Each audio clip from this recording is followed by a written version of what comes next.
La conception et la réhabilitation, ce sont deux choix possibles, donc dans la création, de créer un espace et le mettre dans un contexte, comme une micro-architecture ou un espace vert, et ou bien on peut aussi reprendre un espace déjà existant en modifiant certains éléments. C'est aux usages, aux usagers, et par contre il faut savoir que on ne sera pas architecte d'intérieur, on n'aura pas le statut d'architecte à la fin de notre formation.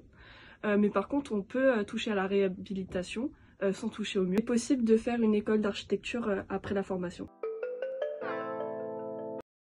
Pour moi, la réhabilitation, ça m'évoque plutôt une réadaptation d'un lieu.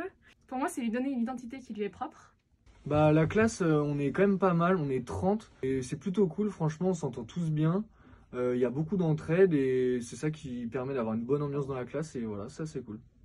On vient tous d'univers différents, donc c'est ça qui est bien.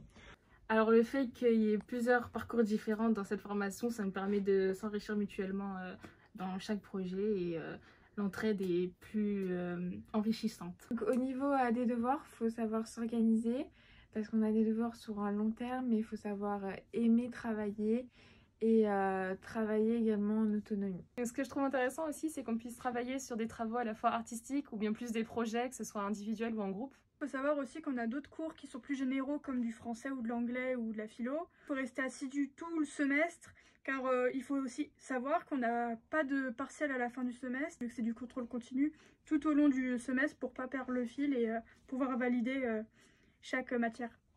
Mais pas de panique, moi qui viens de bac pro, j'arrive à égaliser mes matières générales et artistiques du coup et ça va. Moi je venais d'STD2A donc au moins ça m'a vraiment permis d'avoir des bases et de tout de suite pouvoir faire du lien avec ce que j'avais étudié avant. Alors pour les deuxièmes années en conception réhabilitation, ce qu'on attend d'eux en priorité, c'est de l'autonomie.